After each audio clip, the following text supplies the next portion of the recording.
생각하면 속에 천불이 납니다. 그렇지 않습니까? 우리 부산지방법원을 향해서 함성 5초간 한번 발사합시다. 속에 천불이 나니까 함성 5초간 발사! 발사!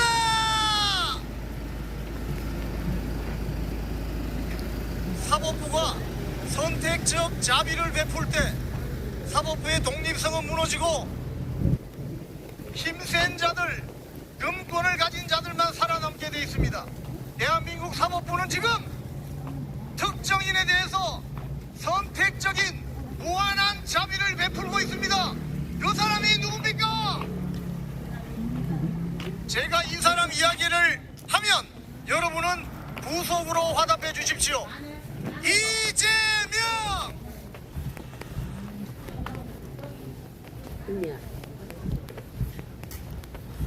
이재명! 이재명!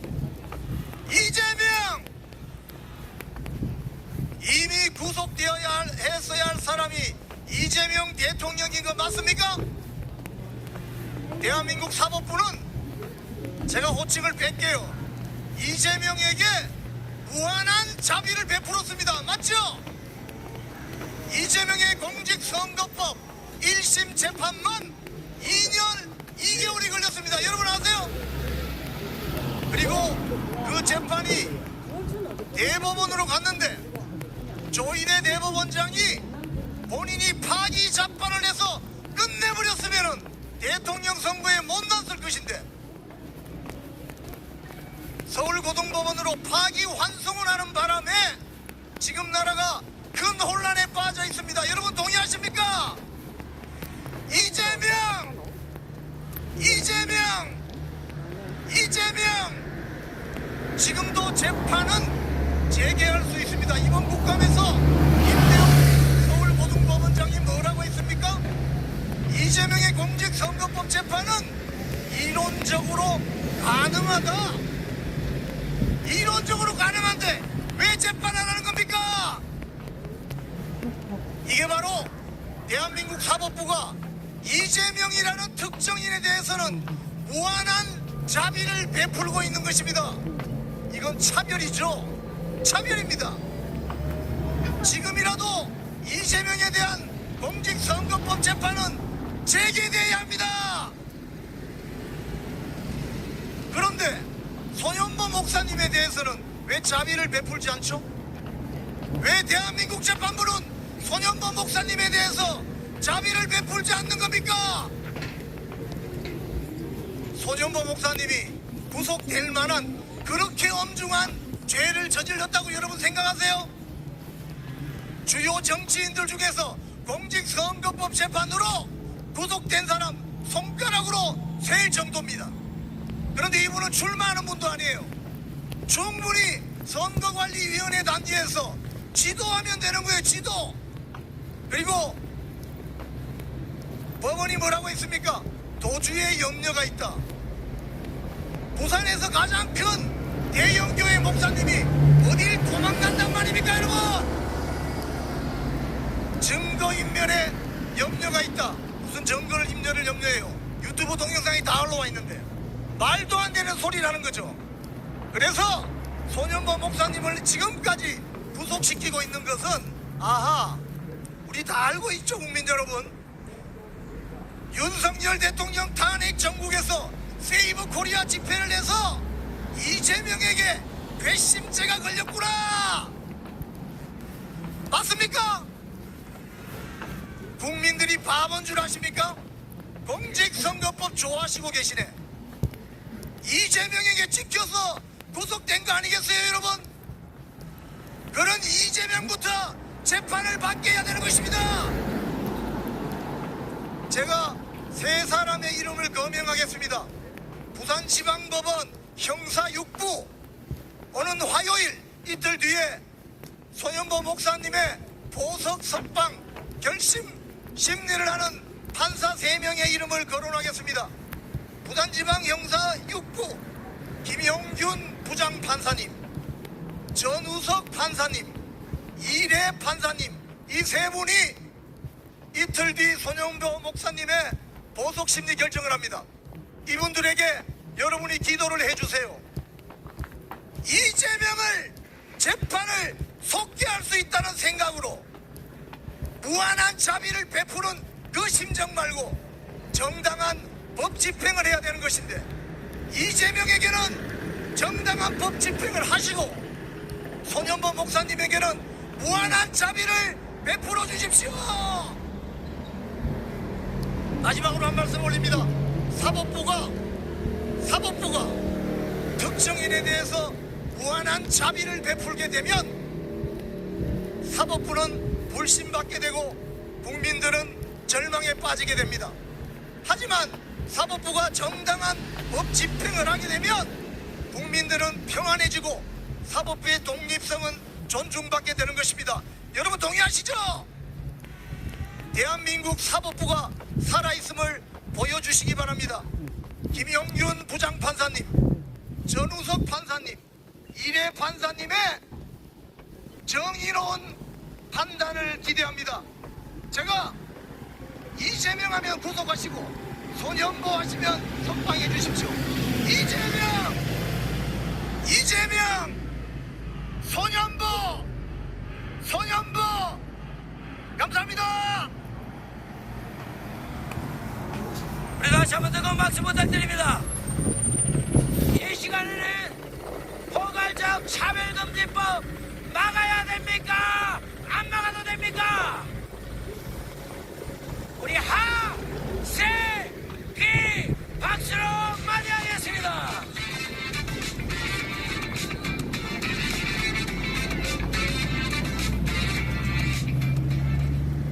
애국 시민 여러분, 안녕하십니까? 저는 오늘 이 자리에서 포괄적 차별금지법을 투안전의 관점에서 해석해 보겠습니다. 투안전이 하이브리드 전이고 보이지 않는 전쟁이라는 거 다들 알고 있으시죠? 그런데 그렇게 아는 거 말고 투안전이라는 책을 읽어보신 분 손 한번 들어주십시오. 저는 최근 투안전을 읽고 큰 충격을 받았습니다. 왜냐하면 그 책에는 중국이 어떤 방법으로 세계 패권을 장악해서 전 세계를 공산화시키려는지 무서운 정도로 적나라하게 나와 있기 때문입니다. 그런데 한 가지 재미있는 점이 있습니다. 투안전에서는 이런 전쟁을 할 때 자신들의 의도를 감추고 적을 기만하면서 비밀을 유지하는 것이 얼마나 중요한지 여러 번 강조합니다. 손자병법도 마찬가지입니다. 전쟁을 할 때 우리 편의 전략과 전술이 드러나면 안 된다, 비밀이다 하는 것을 굉장히 강조합니다. 저는 이 책을 읽다가 의문이 들었습니다. 중국 사람들은 자신들의 전쟁 전략인 투안전을 비밀로 감추지 않고 왜 책으로 출간했을까요? 투안전이 출간되었을 때 당시 국가 주석이던 장점이는 중국 공산당 인민해방군 군사 사상의 중대한 발전이고 성숙한 결과라고 극찬하기도 했습니다. 저는 고민 끝에 두 가지 이유를 찾았습니다.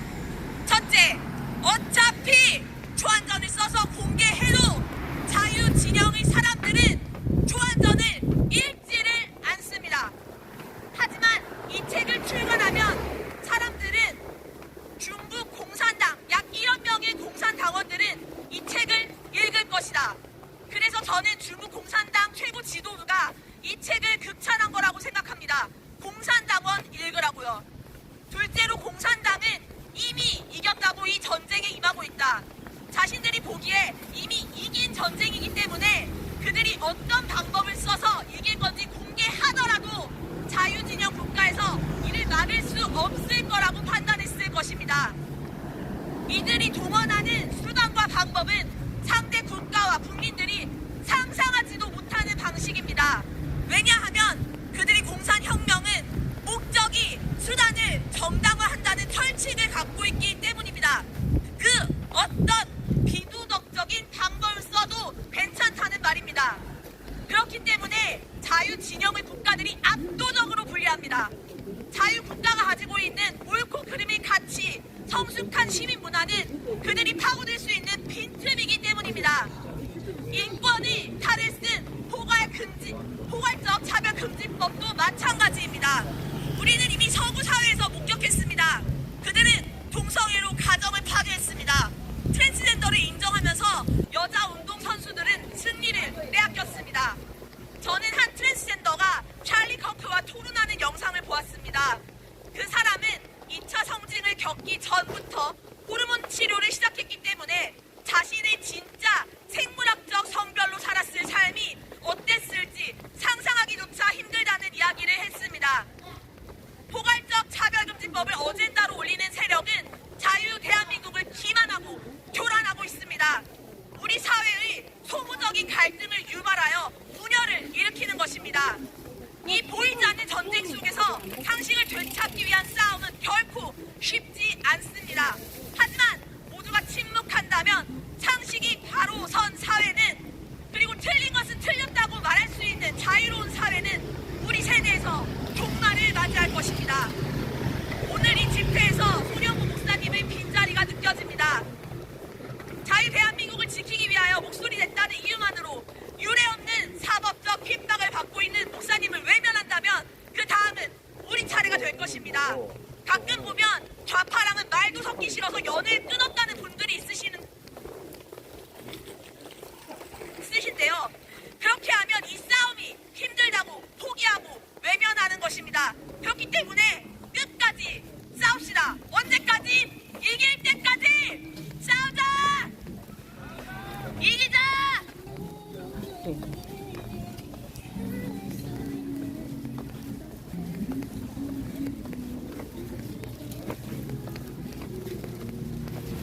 감사합니다. 여러분들 배 많이 고프시죠?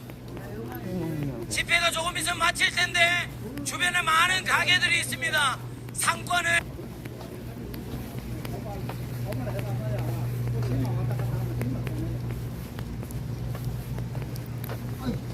살려주시고 대용해 주시면 감사하겠습니다. 구호 한번 외치고 우리 조평재 박사님을 모시겠습니다. 구호 준비되셨습니까? 손현보 목사님을 자유 대한민국을 한국교회 자유 대한민국 우리 조평재 박사님을 영상으로 모시겠습니다.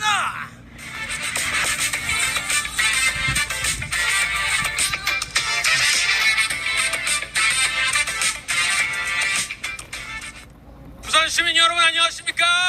조평세입니다. 오늘 시간이 없으니까 빠른 속도로 왜 크리스찬은 좌파가 될 수 없는지 세 가지로 정리해서 말씀드리겠습니다. 먼저 좌파의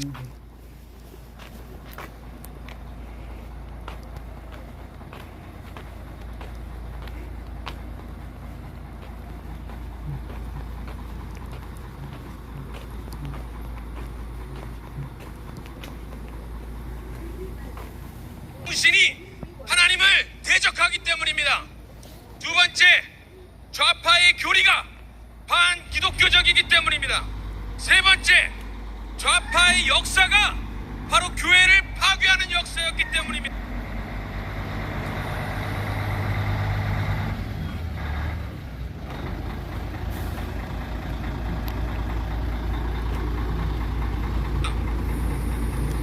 먼저 좌파의 정신이 왜 기독교를 하나님을 대적하는지 말씀드리겠습니다.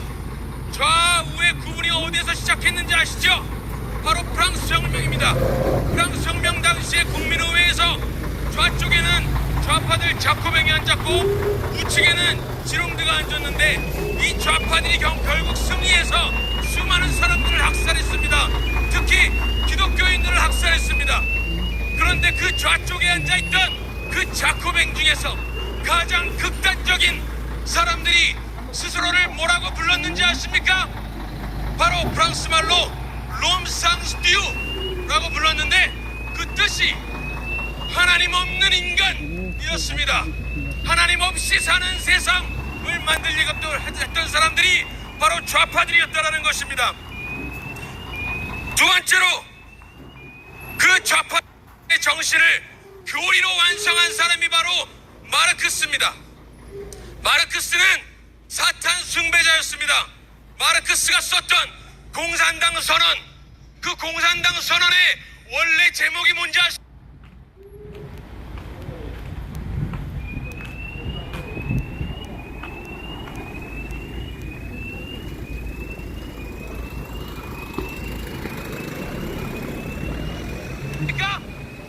공산주의 신앙 고백이었습니다. 여러분, 공산주의 신앙 고백이요. 이 마르크스는 기독교를 반대하는 그러한 새로운 종교를 만들려고 했던 것입니다. 마르크스주의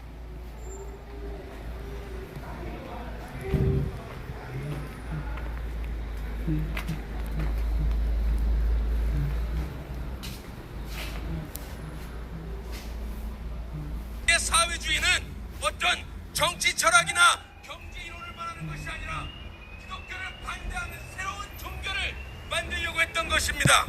그리고 마르크스가 썼던 책들 중에 많은 희곡들과 시집들이 있는데 그 중에 대표적인 작품이 여러분 울라넴이라는 책입니다. 그 울라넴이 무슨 뜻인지 아십니까? 독일어로 마누엘로, 즉 임마누엘을 절자를 뒤집어서 울라넴이라는 말을 만든 것입니다. 여러분, 임마누엘이 무슨 뜻입니까? 하나님께서 우리와 함께 하신다라는 뜻인데, 그것을 뒤집어서 하나님께서 우리와 함께 하시지 아니하신다 라고 책을 썼던 것입니다. 그러한 정신으로, 그러한 교리로 사회주의 역사를 시작시켰습니다. 결국에 좌파의 역사는 교회를 파괴하는 그러한 역사였던 것입니다. 1917년에 사회주의 첫 번째 국가 소련이